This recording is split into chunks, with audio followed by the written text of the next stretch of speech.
and I made him watch.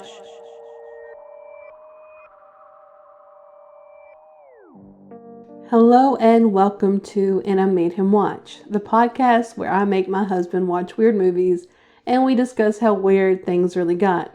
I'm your host, Dani Page, and here with me forever and always, my boo thing, the filmmaker, Troy Allen. What's up, baby?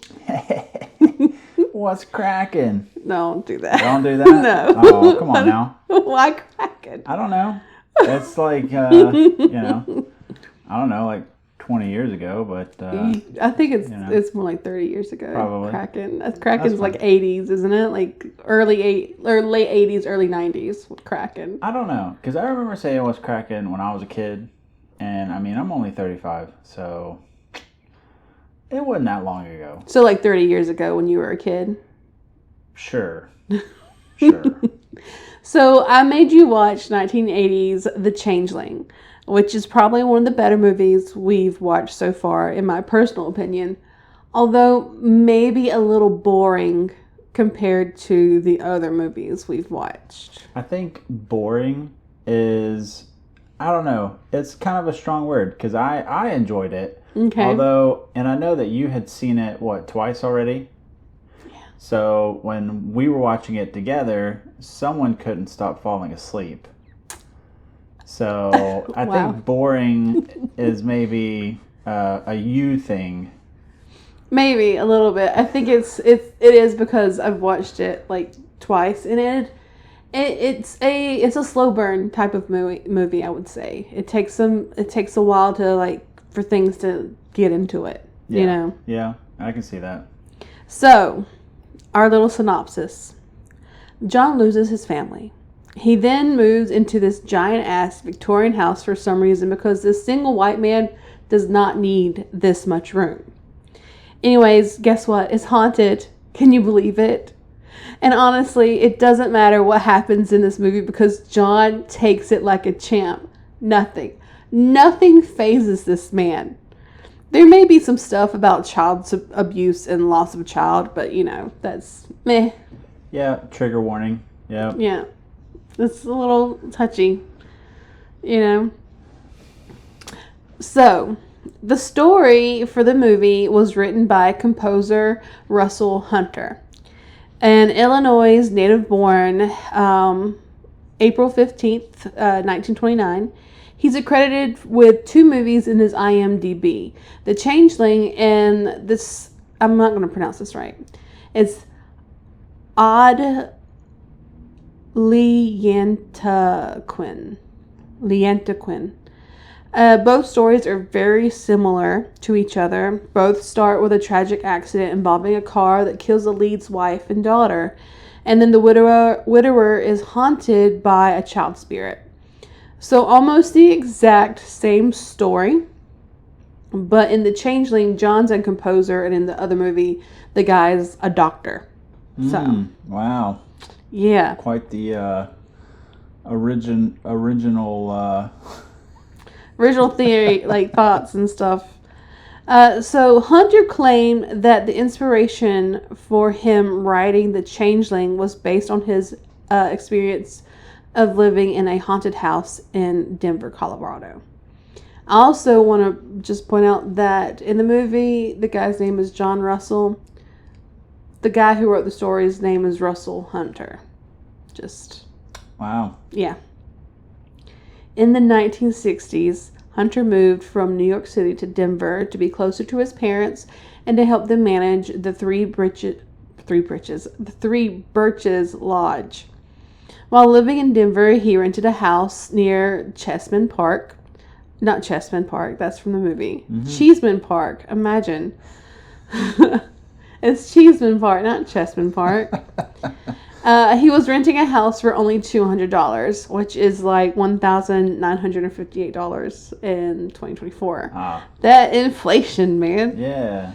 So Hunter claimed that the house was haunted, stating that the windows and mirrors would break, banging and crashing happening 6 a.m. every morning. Faucets beginning to turn themselves on and doors opening and closing on their own. When exploring the 3rd floor through a secret staircase in the house, he discovered a journal. The journal detailed the life of a disabled boy who was kept in isolation on the 3rd floor of the house by his parents. Hunter then hosted a seance that revealed the spirit of a boy lurking in the home. The spirit revealed that he had been a sickly child and that his parents were worried that his inheritance that he received from his grandfather would go to another person in the family. So when the boy passed away, they buried his body in a field in southeast Denver. The parents then found an orphan boy that resembled their deceased son, adopted him, and trained him to take on their son's identity, which inspired the name Changeling. You want to talk about it real quick? Or you want me to keep going and then we can talk about it? I would just like to say that the whole concept of like letting someone die and then just replacing them, it's kind of fucked up. That's really, especially your own kid. Yeah. I mean, if they were really worried about not getting the inheritance, they could have just waited to see if the kid died on his own and then kept his death like hidden or something. Yeah. And then got someone to like portray him, but no, like I mean, you never know. Sometimes kids will just grow out of stuff like that, you know, but not now. They don't grow out of being dead. No chance. Yeah. No chance. So the actual facts about the house, which the house was called the Henry Treat Rogers Mansion, don't really clarify Hunter's story. According to an article by Katie Rudolph from history.denverlibrary.org, in the late 19th century, the childless couple, Henry Treat Rogers, who was a prominent lawyer, and his wife, Kate, built the home at 1739 East 13th Avenue in Denver. Designed by the architect Henry Tech Yeck Wendell. Later on, the couple's niece, Frances Clark Restein, lived with them until she was married, and then Frances returned to Denver after her uncle's death in 1922, and then when her aunt died in 1931, she inherited the house and a fortune. She later became involved with charitable work and then died in 1934. So she inherited the house in 1931 and then died in 1934. Yeah. The couple's nephew, who for some reason was named after his uncle, Henry Treat Rogers II, was a Yale graduate who worked in his uncle's law firm before enlisting in World War I, and then passed away in 1918 under conflicting circumstances. Well, see, the twist there is who you thought was his uncle was actually his real dad. That would, I mean, I don't know how the relation is, so that would be, either way, that's pretty messed up. That's pretty fucked. So there's no proof that a crippled boy lived at that address. Hunter claimed that the people who lived at the house that was built over the grave of the boy in southeast Denver had experienced some hauntings as well. And apparently it was so bad that they finally agreed to have the area excavated and found a gold medallion that the spirit said would prove it was him. Wow. Once Hunter had moved out of the home, he never returned, not until the house was demolished in the 70s, now replaced with condos. Russell Hunter died August 25th of 1996, and I'm just going to say it. I think the story is at least half bullshit. At least half bullshit. I'm not trying to discredit his experience. I believe in facts, though, and these don't add up. I'm sure he probably maybe had some sort of supernatural thing going on, but I don't think anything about the boy is true, like, at all. Yeah, it does seem really kind of far-fetched, you know, but, you know, people make up stories all the time. I mean, you look at, like, the Amityville Horror and stuff, and people accuse the Lutzes of making that up for the longest time, and then it even got to the point where they brought the Warrens in, you know, Ed and Lorraine Warren, and then there's that famous picture from the staircase, and you see the boy peeking around the corner, you know, so is it true? I don't know. I don't know if the the original Amityville horror movie is like culty enough for us to watch. I'm not sure yet, but the whole like the picture of the boy didn't. I don't think that it's ever been disproven. Right. Yeah. So it's still like. I think as of now, like it's kind of taken as no one really knows what it is. Hey, we can't get into the Amityville. Yeah. We'll get into a later episode. Yes, we'll get into it and we'll be able to do this. The movie was directed by the famous and super talented Peter Medek. Peter Medek is a Hungarian-born British film director who has worked on various featured films and TV shows since the 1960s. He became the third director to join this project, by the way. Both his predecessors, Donald Cammell and Tony Richardson, had withdrawn from the project, citing creative differences, quote unquote. Medek took the role with only a month to oversee the script revisions and managed to set the constrictions. He started his career as an assistant director for some of the most renowned British filmmakers, such as Carol Reed, David Lynn, Fred Zinnemann. Sorry. He moved to Hollywood in 1963 and began directing TV films for Universal Studios. He made his feature film debut in 1968 with Negatives, a drama starring Glenda Jackson. He gained critical acclaim for his black comedies, such as The Ruling Class in 1972, and then also in 1972, A Day in the Death of Joe Egg, which earned him an Oscar nomination for Best Adapted Screenplay. His latest film is The Ghost of Peter Sellers in 2018, and it's a documentary about his troubled production of a pirate comedy with the same name in 1973, starring the erratic Peter Sellers. He also directed some episodes from some of our favorite shows. Do you want to guess which ones? Shameless. No. Breaking Bad. Yeah? Yeah. Wow. So he directed 2 episodes of Hannibal, episode 4 from season 1, and then episode 3 of season 2. He also directed episode 6 in season 2 of Breaking Bad. Wow. I know. Man. I know you like your Breaking Bad. Breaking Bad is hands down the greatest television show ever made. That's saying a lot. And it's true, every bit of it. That's your opinion as well. But that's not factual. It's not really. It can't. You know what? Yeah. John Russell is portrayed by the astonished George C. Scott. Scott was an American actor, director, and producer who had a celebrated career on both stage and screen. He was born October 18th in 1927 in Wise, Virginia, and died September 22nd, 1989 in Westlake Village, California. He was known for his gruff demeanor and commanding presence, and for his portrayal of stern but complex authority figures. He won an Academy Award for Best Actor for playing General George S. Patton in 1970's Patton. Did you know that already? I did, yes. Okay. But he declined the award, actually, as he did not believe in competing with other actors. He received a total of 38 nominations in his career and won 15. Some of them he still refused.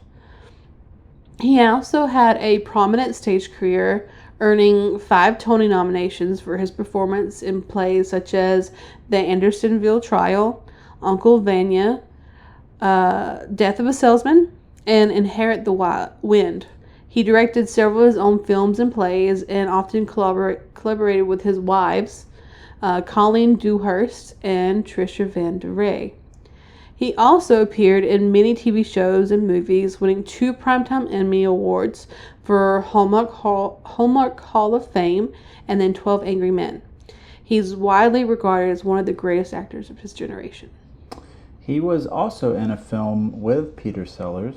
Mm-hmm. You may have seen this film. 1964's Dr. Strangelove. I have, yes. and I knew that. Oh, yeah. Of course you did. Yes. That's a great movie, though. I love it. I haven't watched it in a really, really long time. So, John's sidekick and flirting partner, Claire Norman, is played by Trish Van Devere. She and George were married while filming The Changeling, by the way. She is a retired American actress who was born March 9th, 1941 in Tenafly, New Jersey.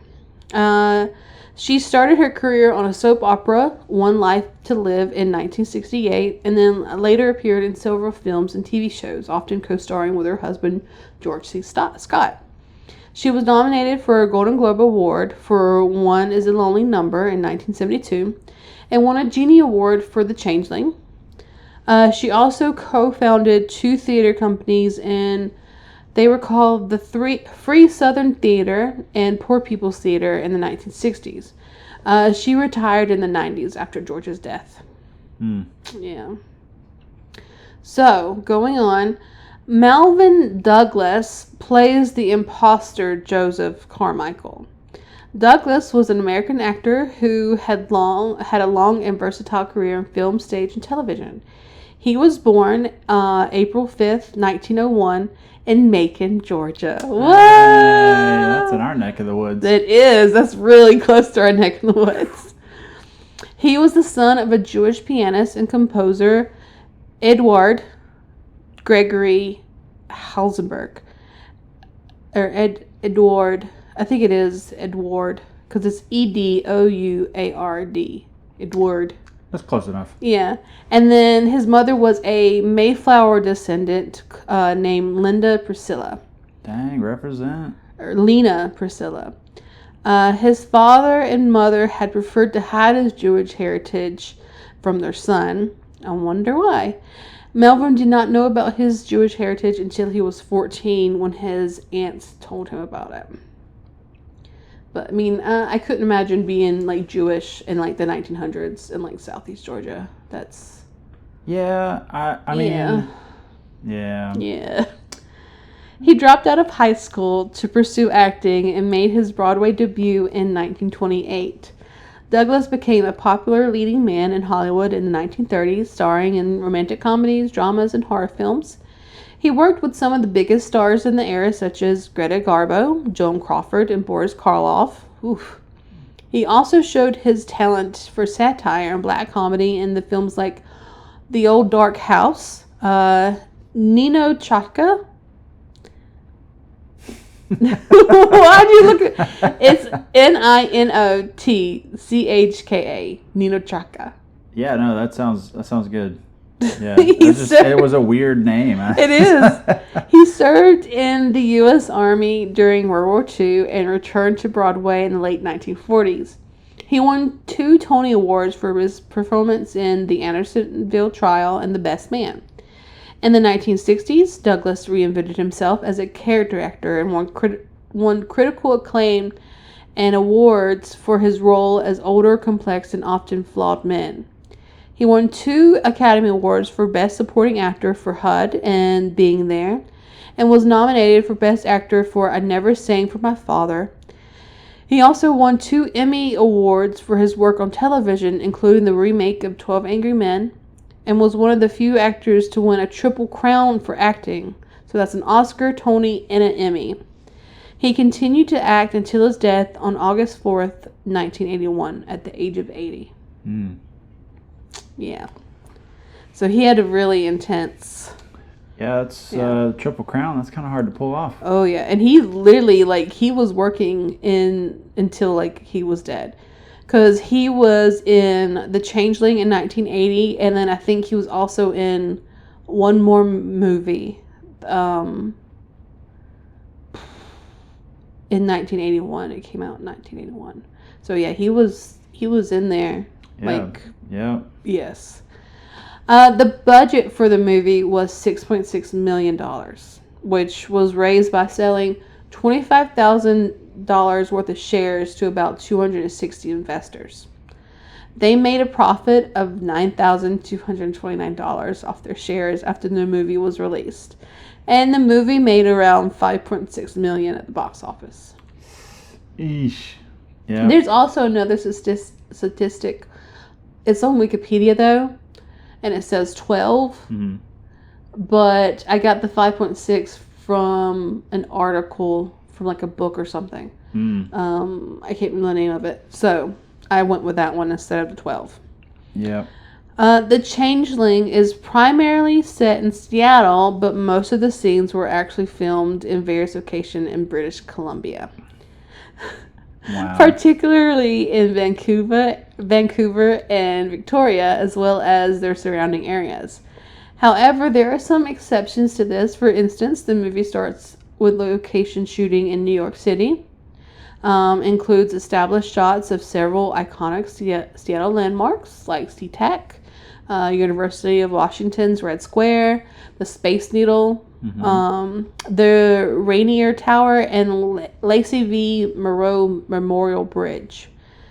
The interior scenes at the college where John works were filmed at the University of Washington, while the Historical Society scenes were shot at Vancouver's Historical Hotel Europe, which those shots, that like the architecture of that building is so cool.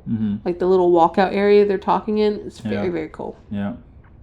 The senator's residence, as depicted in the film, was actually the Hately Castle, located on the grounds of what was previously the Royal Roads Military College and is now the Royal Roads University in Victoria. Exterior shots of Russell's home utilize a facade. I know that word too. It's a facade. So the house, the haunted house, what we see on the outside is completely just, it's not real. It's the facade. And it was constructed in front of another residence because they could not find a mansion that fit what they wanted for less than $200,000. Because that was the budget. Yeah. So it was constructed in front of an existing residence in southern Vancouver. And then the interior scenes of the haunted mansions were created in series of interconnecting sets at the Panorama Studios in West Vancouver. So none of that, the whole house, what we see of the house, is completely fake.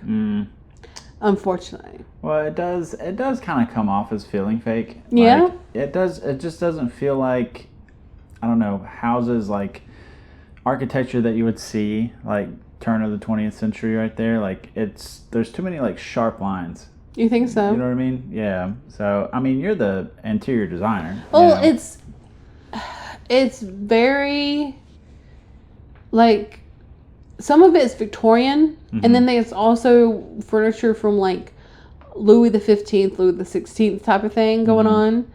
But the stairway and that entrance kind of gives me like a farmhouse. A little bit, yeah. Yeah. So it's all kind of mismatchy, but you know, it is what it is. So also all of those, I thought I wrote that in here. Maybe it's later on. But all of the sets were actually put on wheels. So everything was movable while they shot too. So I thought that was kind of cool. Yeah. I watched a really cool interview with the set designer, and he explained all of it and stuff. That was pretty cool. Yeah. So the film begins with John Russell, his wife and daughter, on a family winter vacation in upstate New York. They're pushing their car, which had broken down, up a steep and snowy road until they come to a telephone booth. While John tries to find help, his wife and daughter are having a little snowball fight. It's super cute. And it's all innocent and cute, and a dump truck swerves from the road to avoid a car, and that is hyperplaned across the icy highway, and then it hits the wife and the daughter. Well, actually, the dump truck kind of like hits the back of Russell's car, and then the car runs them over after they fall to the ground. It happened very suddenly. It's very traumatic. Yeah. It's very traumatic. So, if you notice, so first off, I just want to say that the vista you see in this shot, like, it's so beautiful. Oh, yeah. It's super pretty. So beautiful up there. But the camera, we see this in kind of a wide shot almost. and it's pulled back enough to where you can see that the talent is pushing the car. Mm-hmm. There's nothing attached to the car. Mm-hmm. But once they get the car to the point where it's stopped, and he like hops in and puts his foot on the brake and stuff, if you pay attention to the exhaust, the muffler, the car was running. The car's running the whole time. So I think what happened was they started the car and put it in neutral, or not neutral, but drive, and they just kind of let it idle. So they didn't have to actually push it. Yeah, which is smart, but it's dangerous. It is super dangerous, but it's also the 80s, you know? Yeah. And it would be extremely hard to remove something like that in post, you know? And furthermore, it's like, why is there a phone booth seemingly out in the middle of nowhere? It's like that through the whole movie, though, if you've noticed it. Like, there's just phone booths just at our disposal. Yep. I mean, I guess they had to be because obviously cell phones weren't like a popular thing. Right. I mean, yeah, we're old enough to have seen phone booths. It's just, you know, where they were, why was there one there? It kind of reminds me of like the vending machines in Japan where they're just like randomly on the side of the road. Yeah. You never know when you're going to need a nice drink. Cold soda. You got to stay hydrated. Yeah. So sometime after the accident, John decides to move from New York to Seattle. While in his apartment reminiscing about his old life, he remembers his daughter playing with a red ball, and the maid then accidentally drops the ball, and it bounces at John, and this will be important later. One of his colleagues suggests that John contacts the Historical Preservation Society because apparently they rent out houses. And I tried to find out if this was like a real thing somewhere, and it doesn't seem like it. Like, it's like, why would you do that? You know, what if, you know, you rent to the wrong person and then they decide to scrap all the copper out of it, you know? When he shows up to the house, he meets Claire Norman. Also, this house, the whole, like, outside, here it is. The whole outside of it is fake, let me remind you. But it is a huge house. It is a giant Italianate Victorian-ish estate, and like I said before, and I'm just going to say it again, the single white grandpa looking man does not need this much room. It is ridiculous how big this house is, and how they let this one man, he doesn't need that much room. He needs a single bedroom condo somewhere in the city. That's what he needs. Tops. Yeah. I mean, you've got rooms upstairs because there's like a third and a fourth floor, right? Yeah. I think like you could go, just being one person, you could go months on end without ever going up there. Yeah. You know, that's ridiculous. So here's this. All the walls and bookcases we see in the interior shots were produced for the film. They actually were on wheels, so they could easily move them around for different shots and to make room for the cameras. So that's what. See, I knew I wrote it. I got ahead of myself. That's smart. Claire lets him know that the house has been vacant for 12 years, and the Historical Society has really tried to work with it, but nothing's like come up of it.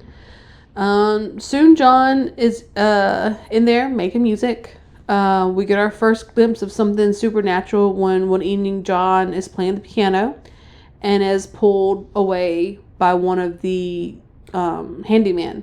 Yeah. And then as he leaves, we see him trying to play a note. And when he tries to play it, it's a dull note and doesn't play. But when he's caught away, we see the piano play by itself, and it's the note that John could not get to play. So super spoopy. I didn't notice that he was trying to play the note. It was dull. Yeah, I saw the ghost. Ding dong, you know, and I was like, ooh, house is haunted. Ooh. Who'd have thought? Life seems to be going pretty smoothly. He's teaching at the local college and going out with friends, and while out to see an orchestra play, he runs into Claire and her mother, and we get the first look at Carmichael, who is a senator. John and Claire do a little flirting here too.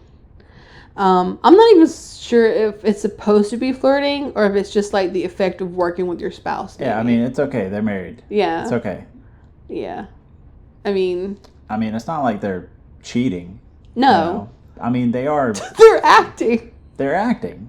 Yeah, it's an act. with each other. Yeah. So, but yeah, so like up to this point, like when throughout the entire film, really, like the cinematography is really good.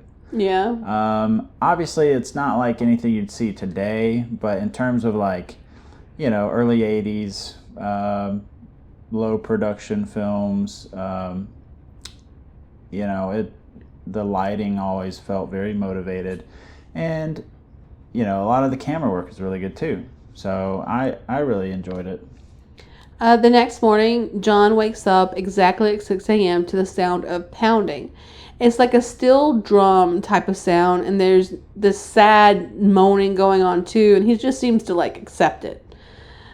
Things start to happen around the house, like doors opening by themselves, but John just carries on with life.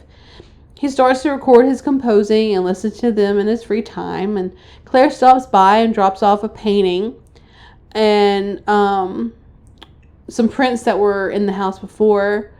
While she's there, she finds the red ball that belonged to John's daughter, and then they go ride some horses. Yep. So in that next shot, it's like a extremely long shot across this lake, and then there's like this slow zoom in as they're riding across and stuff. And I hate slow zooms. I hate them. Why? Because it's distracting. To me, it's distracting. I think isn't that the point, maybe? Not really, not in that scene. Because if it was meant to be distracting, in the context of that scene, it doesn't make sense. Because they're just riding their horses. Yeah. So, I mean, I would have gone with the long shot and then cut to a more medium shot, like, instead of doing the slow zoom. But that's just me. Yeah.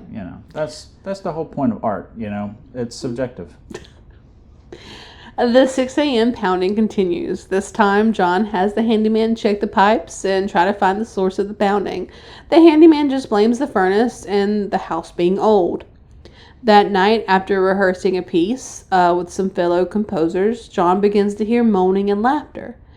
He finds that the kitchen sink has turned itself on and continues to hear the strange noises and goes to investigate. He hears the faucets turning on and off and throughout the house that lead him up into the attic area. He finds this random-ass bathtub, but it's just filled itself up, and we see the phantom image of a child underwater. But again, John doesn't really have a reaction and just kind of backs out of there. Like, he just like, nope, wrong room.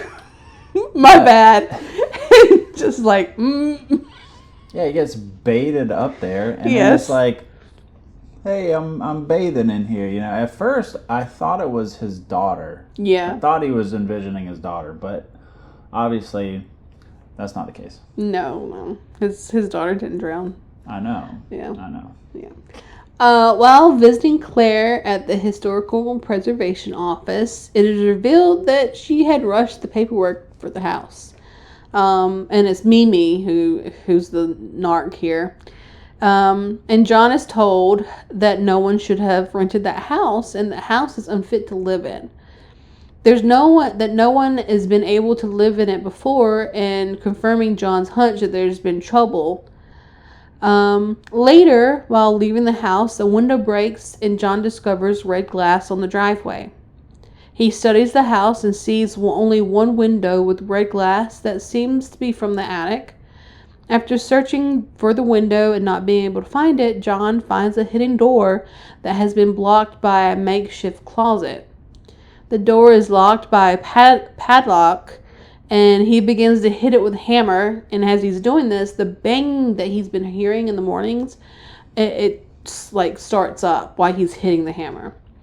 And he breaks the lock. He explores up the stairs and into this hidden room in the attic. The room is filled with like spider webs and dust, and there's this turn-of-the-century wheelchair and a writing desk.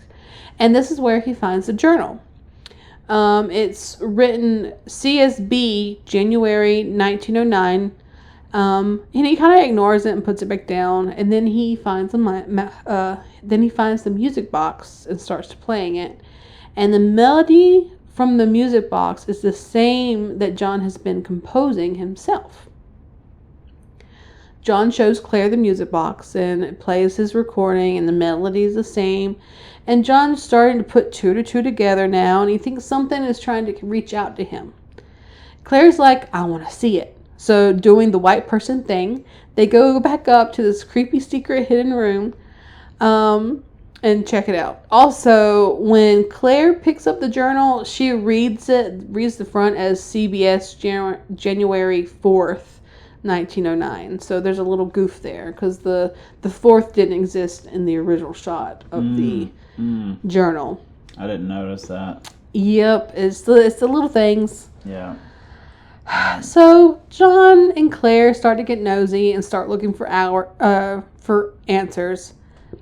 They learn about the Bernard family and the tragic accident that killed the daughter from the family, Cora S. Bernard, or CSB. They now believe that the spirit is Cora that is haunting the house, linking the similarities to John's own daughter's death.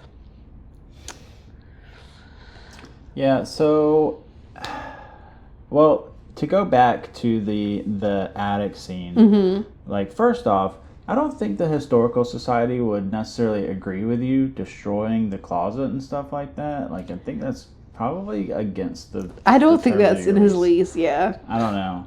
But first and secondly, like, you wouldn't catch my ass going into a creepy-ass fucking cobweb and with a creepy-ass wheelchair. And I might do that. I probably would go up there and check it out. I know you wouldn't. And then, like, you know, why are music boxes so fucking creepy? You know, like, I don't know. But overall, I feel like when he first goes in there, the lighting and stuff is really so good. dark. And it's dark, yeah. Yeah. And, you know, you got all these cobwebs, and there's that wheelchair in the background and stuff, and it's creepy. It is creepy. Super creep. Yeah. One night while reminiscing about his family, the red ball that belonged to John's daughter starts to bounce down the stairs. The ball had been placed in John's writing desk, and he checks it to make sure it's the same ball and the one from the desk is missing. This freaks John out because the next thing he does is drive to a bridge and lets the ball fall into the water below. Now, this really proves how shaken up John is on the inside, because this was something that he treasured. This was like his daughter's ball. Like, he put it in the writing desk to make sure it got to Seattle from New York. Mm-hmm. So it had to take a lot for him to like throw that away. But when he returns to the house, the ball is back, tumbling down the stairs. Yeah, all I wrote in my notes was when the ball comes bouncing down the stairs, no thanks. No thanks. When you see him like throwing the ball off the bridge, I've seen that before. I'd seen that clip before, but I just don't know where I saw it. When we watched 100 most scariest movies, the Changeling was in that. Oh, yeah. So okay. yeah. All right. There was lots of movies in that list that I've seen. You're just stealing movies out of that list. It makes it easy, doesn't it? I have a list already, but I've watched a lot of them on that list. So we finally see John kind of shaken up by this. And when he visits he then visits the psychic research department on campus to ask for advice, and it suggested a medium. So John throws a little seance trying to get to the bottom of this ghost stuff. The guest list includes John, obviously, Claire, duh, Claire's mom for some reason, and then the medium Leah and her husband. And when they arrive, Leah just goes up into the attic by herself before the seance begins. Like, she just wanders off while everyone else is setting up the table and stuff. It's like you're bringing a friend to a house party, and she's like, "Listen, man, don't be weird, okay? Just be yourself, okay? Don't be weird." And then as soon as they go through the door, they're fucking weird. It's like, Why are you going straight to the fucking attic, dude? Mediums, I guess. I guess the ghosts were like, yeah, come here, Leah. Come here, up here. I'd like to point out that in the previous scene, he's at the like psychiatric hospital or whatever. It's like the psychic research department on campus. Okay. And the dude's just like, yeah, 99% of the mediums are quack jobs, but the 1% astonishing. Yeah. And it kind of puts that bug in his ear. He's like, okay. And then in the very next scene, he's got mediums showing up to the house. Yeah. So I'd like to ask, like, did they just have like mediums in the phone book or something? Well, like, when colleges do those research type of things, they have volunteers from around the local area. I guess. So they probably called one of them up. No, I'd rather think it was like the Ghostbusters. Of course you would. Like, just call them up. Who are you going to call? The mediums. You know? Anyways, continue. During the seance, Leah does some auto writing or some psychic writing, whatever you want to call it. And they learn the name of the ghost is Joseph. The seance continues until a crystal candle opera is thrown against the wall, and it breaks up the party real fast. But when playing back the recording from the seance, John hears the ghostly whispers of Joseph answering all of Leah's questions. While listening to the recording, John kind of goes into a trance himself, and then he experiences the death of Joseph. While taking a bath, a man flips Joseph into the water and holds him by his ankles, not allowing him to breathe. While he struggles, Joseph hits the side of the old tin tub, which mimics the banging that John has been hearing every morning. The spirit reveals that his full name is Joseph Carmichael, just like the senator that's mentioned throughout the movie.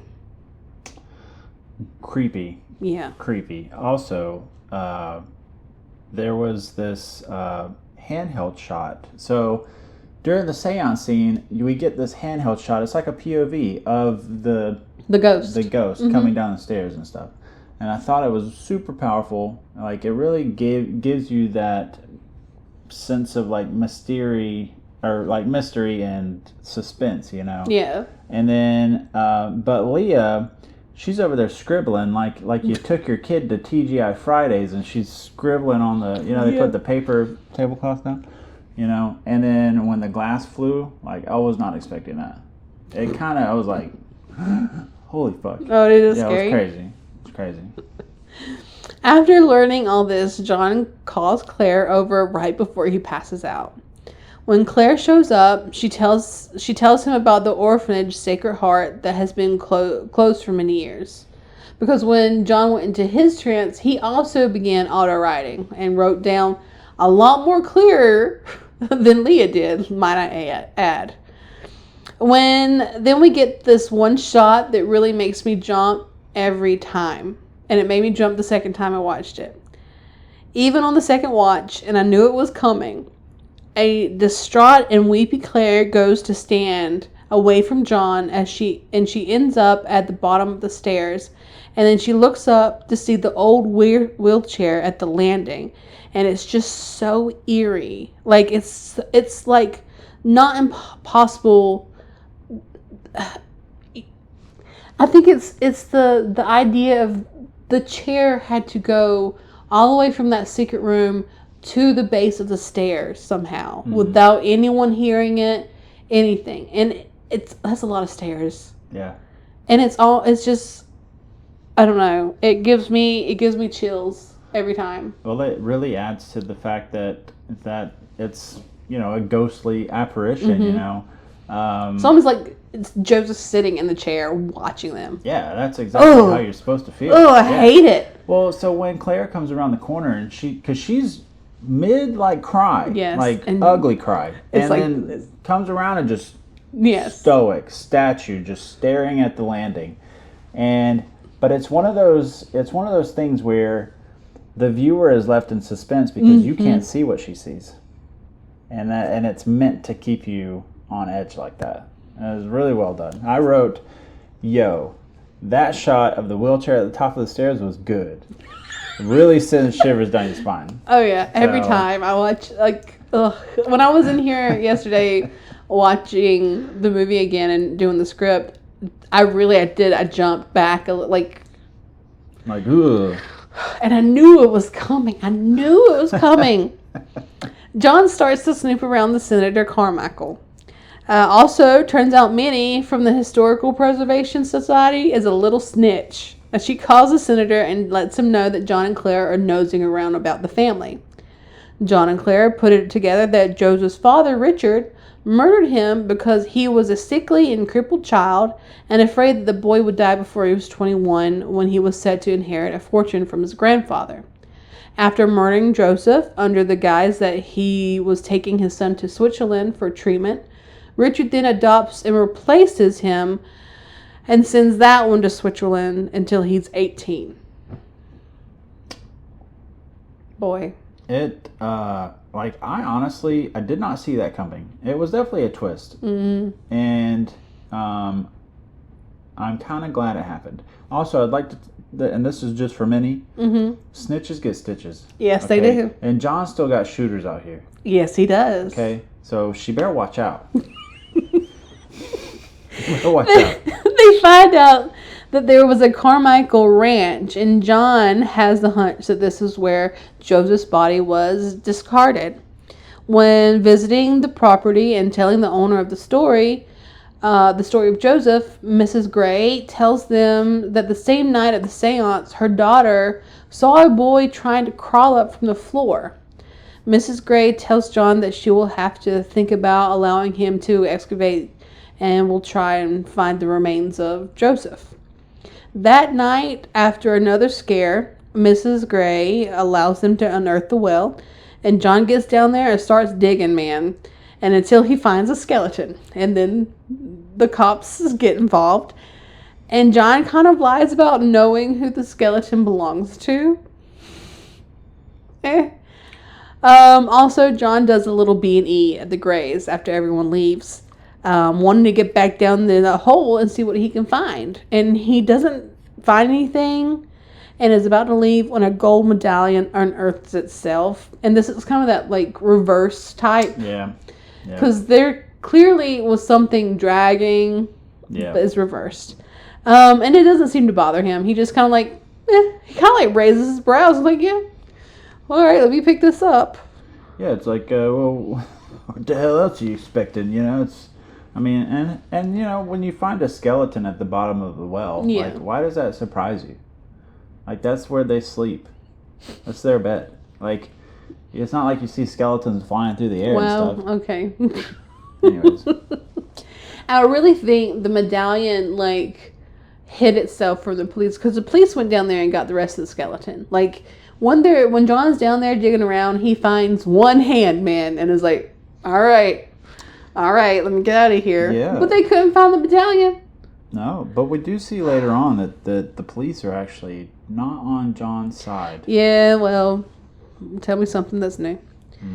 John wants to confront the senator about the medallion that has his name on it, and John like bursts into this airway trying to get to the guy.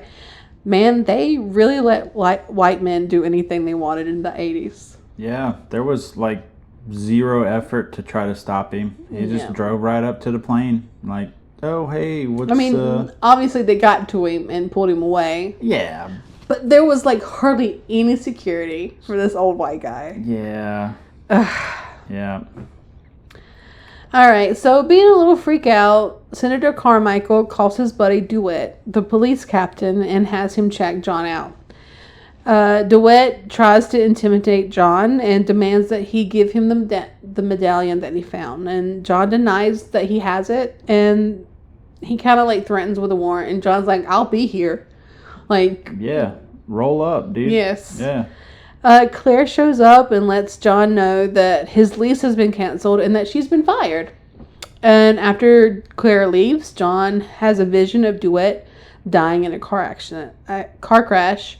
And Claire calls him and confirms John's vision. Yeah. I mean, after the mirror explodes in his face, which that part was kind of confusing because it was like, okay, the mirror explodes, but then he sees DeWitt in the mirror, So at first I was like, did the house just like consume him or something? Well, John's been having all kinds of like psychic like abilities flourish and bloom, you know? I think John's on some shit. He's doing some drugs. That's what it is. He's tripping. A little bit, yeah. Man, them Quaaludes be hitting hard right now. In the 80s. In the 80s. Fucking MK Ultra, man. I swear it's. Hey, now, okay. Freaking MK Ultra. Boy. Upon learning of DeWitt's death, the senator invites John over for a little chit-chat, and while he's talking to Carmichael, Claire tries to get in touch with him and can't, so she goes over to the house by herself. John confronts Carmichael about the strange going-ons at the house and all the other weird stuff. He explains all the things about Joseph's father and the first Joseph, calling the senator a changeling. The fake Joseph gets pretty upset about this, and John leaves him with the files that he found and the recording from the seance. Meanwhile, back at the house, Claire shows up to the house and starts to look for John after hearing his voice upstairs. Once she reaches the attic floor and is going up to the ghost Joseph's room, she's chased downstairs by the wheelchair.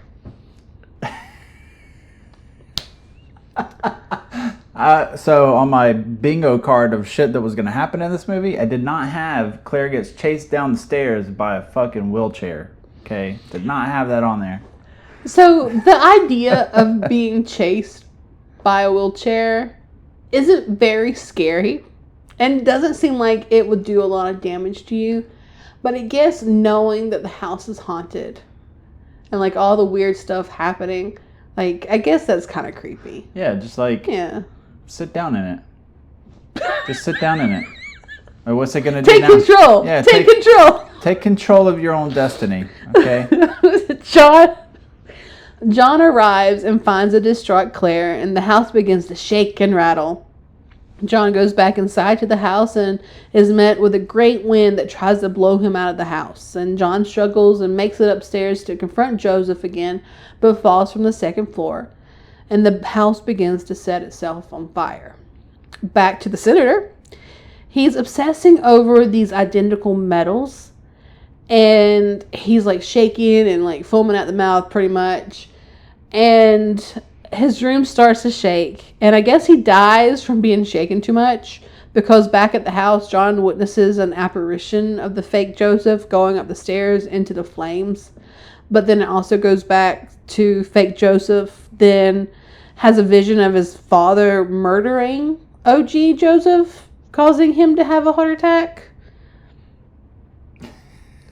Anyway, the house explodes.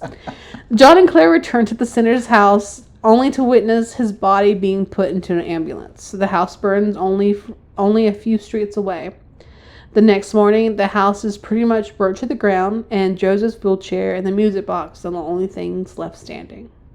So, going back to the senator, so that last scene where he's obsessing over the medallions and stuff, and he puts the one over his father's portrait and stuff, and like his whole desk starts shaking and stuff, and there's a close-up of him.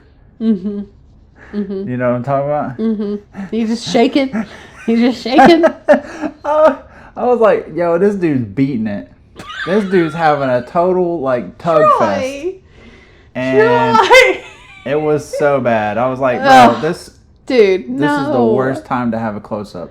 And then also it's like why did the house catch on fire? Like I don't. It was done. You know. I guess it's like, bro, that's. Have you ever been so done with something you just want to like combust? I think it was like the house is like, yo, the movie's almost over. We got to roll credits soon, so I'm just gonna blaze. And that was a real fire, by the way. They had one chance to do that. Well, good. And it worked out, I guess. Yeah, that's what you call commitment. Well, I mean, they didn't have all the special effects of like digital stuff. I just said that John just happened to have left the candle burning, and bad timing, really. Probably. Yeah. Probably.